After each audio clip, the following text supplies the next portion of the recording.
Hello dear students, welcome in ASC Starter and dear students Science and Study। मैं आपको ये बताना चाहूँगा कि क्लास 6 का मैं मिड टर्म का आपको पेपर करवाने जा रहा हूँ जो DOE की तरफ से इशू किया गया है।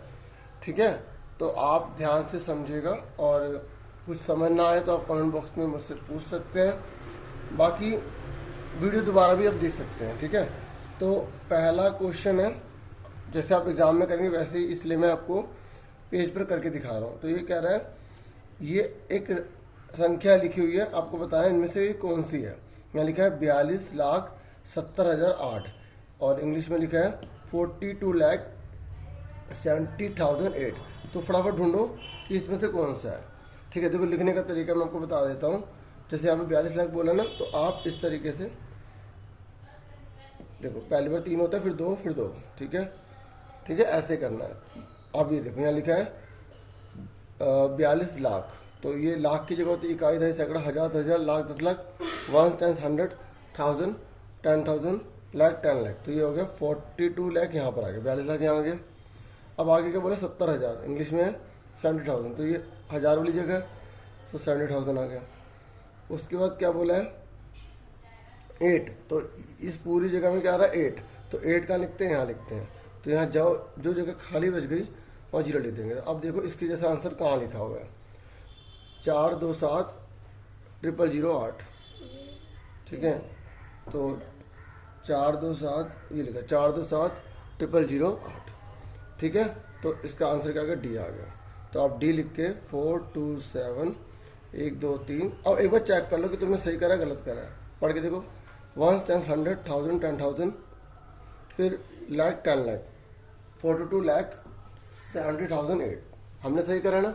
तो जो भी आप क्वेश्चन करेंगे उसको चेक भी कर लेंगे। ठीक है, तो इस तरीके से एग्जाम में आपको करना है। ठीक है, पहला हो गया। उसके बाद सेकंड पे देखो, पहले का ये पहला था, पहले का ये पहला था। उसके बाद अब दूसरा है, तो दूसरा नंबर डालेंगे। आप ब्लू पेन से करेंगे, ठीक है, मैं तो ब्लैक पेन से कर रहा हूँ। ठीक है, आप ब्लू से करेंगे, चलो मैं ब्लू का यूज़ कर लेता हूँ। ये कह रहा है कि XYZ can not be written as.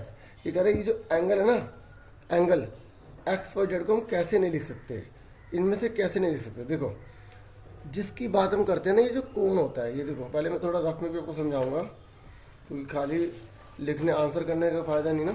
देखो अगर मैं XYZ की बात कर रहा हूँ तो एंगल यहाँ लगा हुआ है, ये कोण बोलते हैं हिंदी में। अगर ये कोण बना है, देखो क्वेश्चन देख लेना आपने। ठीक है, ये कोण है, तो ये जो y है ना, ये y, ये मेन होता है।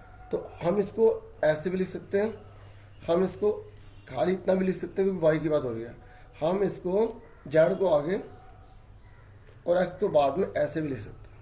ठीक है, तो इसका मतलब अब इसने बोला कैसे नहीं लिख सकते। देखो यहाँ पर y है, यहाँ y है, ठीक है, यहाँ y बीच में है, यहाँ पर भी y बीच में है, y बीच में है ना भाई। जो हमें दिया होता है ना या बीच में y, वो होना चाहिए बीच में, या अकेला होना चाहिए, या अकेला होना चाहिए। तो y यहाँ पर क्या y नहीं है बीच में, तो इसका आंसर क्या बी आ गया। ये मतलब कैसे नहीं लिख सकते, नहीं है, क्वेश्चन ध्यान से पढ़ना। तो सेकंड का यहाँ हमारा बी आ जाएगा, एंगल ZXY। ठीक है, क्लियर हो गया। देखिए उसके बाद यहाँ ना और लिखा है, और का मतलब होता है ऊपर वाला क्वेश्चन करो या नीचे वाला करो। अगर जैसे ऊपर वाला समझ नहीं आ रहा तो आप नीचे वाला कर देना, पर मैं समझा रहा हूँ तो मैं सारे करूँगा। ठीक है, मैं सारे करूँगा। तो अब यहाँ पे और है, तो मैं और डाल के, अब यहाँ बोला गया है कि इस फिगर में कह रहा है कि कौन सा जो है, अब आपको बताना है कि AB, MN, PQ और AO इनमें से कौन डायमीटर है। देखो आपको मैंने अच्छे से बताया था पहले भी कि डायमीटर किसे कहते हैं, हिंदी में व्यास। चारों में सबसे व्यास पूछ रहा है। ठीक है, तो देखो ये सर्कल होता है, ये केंद्र होता है, तो जो केंद्र से होकर सीधी लाइन जाती है उसको हम डायमीटर कहते हैं, व्यास कहते हैं।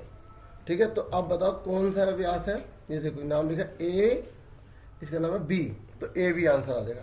तो AB, तो पहले वाले का मतलब ये दूसरे जो और वाला क्वेश्चन है ना, और वाला, तो उसका A आंसर है AB। अगर हम ऊपर वाला करते तो ये आंसर होता, नीचे वाला करेंगे तो AB। ऐसे लिखना आपको एग्जाम में। ठीक है, साफ साफ लिखोगे ना अच्छे से, लाइन वाली होगी कॉपी आपकी। ये तो मैं वाइट पे ले रहा हूँ ताकि क्लियर हो जाए। अब थर्ड क्वेश्चन देखो, थर्ड क्या रहा है कि जब एक ऋणात्मक पूर्णांक, पहले हिंदी में सुनो, जब एक ऋणात्मक पूर्णांक दूसरे ऋणात्मक पूर्णांक से घटाया जाता है तो परिणाम क्या आएगा। देखो रफ में देखो, पहले अब इंग्लिश में सुन लो क्वेश्चन। नेगेटिव इंटीजर को हम नेगेटिव इंटीजर में से घटा रहे हैं। ये देखो, when a negative integer is subtracted from a another negative integer the sign of the result is always. देखो ये कह रहा है माइनस के नंबर में से माइनस के नंबर को हम घटा रहे हैं। जैसे ये देखो यहाँ क्वेश्चन बोला ऋणात्मक पता होता है माइनस, ठीक है, पूर्णांक पता होता है इंटीजर, ये नंबर हो गया। तो ये कह रहा है जब हम एक ऋणात्मक पूर्णांक को, नेगेटिव इंटीजर को दूसरे ऋणात्मक पूर्णांक, ये दूसरा भी माइनस, दूसरा भी नेगेटिव है, ये भी नेगेटिव है, तो ये कह रहा है इसको इसमें घटाएंगे तो आंसर क्या आएगा। अब देखो करके देखो इसे, -4 माइनस जब ब्रैकेट होता है तो क्या होता है माइनस माइनस प्लस, तो 5 प्लस के हैं, माइनस के 4 हैं, तो 1 2 3 4, माइनस के 4 है प्लस के 5 है, 1 2 3 4 5। आपके लिए हल्का का करवा रहा हूँ, ये कट गए, प्लस का आ गया तो प्लस का 1 आ गया। तो यानी कि अगर दोनों नेगेटिव होंगे तो प्लस का आ सकता है, क्या आ सकता है, प्लस का आ सकता है। ऐसा भी तो हो सकता है बच्चों, ये देखो -4 या माइनस का 2 लिखा हो, या मैंने 5 लिखा था ना, 2 भी तो हो सकता है, छोटी रकम भी तो हो सकती है। आप करो माइनस माइनस प्लस, तो 4 में से 2 कितने बचे, माइनस के 2। तो देखो प्लस का भी आ सकता है और माइनस का भी आ सकता है, प्लस का भी आ सकता है और माइनस का भी आ सकता है, ठीक है ना। तो बच्चों जब प्लस का भी आ सकता है और माइनस का भी आ सकता है तो आंसर क्या हुआ, बताओ क्या हुआ इसमें, always negative, positive, depend numerical value लिखा ना, कि न्यूमेरिकल वैल्यू पे डिपेंड करेगा, ये नेवर नेगेटिव, क्योंकि कभी नेगेटिव नहीं होगा। तो क्या आएगा, सी आंसर आ गया इसका, ठीक है। मतलब संख्या पर डिपेंड करेगा कि संख्या बड़ी है छोटी है। देखो आपको रूल पता होना चाहिए, माइनस ब्रैकेट वाला रूल, माइनस माइनस क्या होता है प्लस, ये ब्रैकेट वाला है, प्लस माइनस माइनस, ठीक है, माइनस प्लस माइनस और प्लस प्लस प्लस, ये रूल पता होना चाहिए आपको। ये बच्चों रूल याद रखना। तो इसका आंसर क्या आ गया हमारा थर्ड वाले का। देखो आपको रफ में करने की तब जरूरत पड़ेगी जब आपको ना आ रहा हो, आता हो सीधा आंसर लिख देना। तो इसका आंसर क्या आएगा, सी, इसी तरह से पूरा लिख देंगे, डिपेंड ऑन द, देखो अब मैं न्यूमेरिकल वैल्यू आपको भी हिंदी इंग्लिश दोनों को समझा रहा हूँ,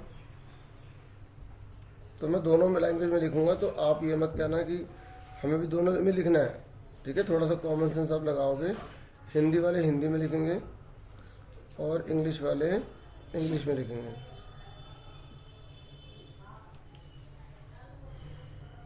ठीक है।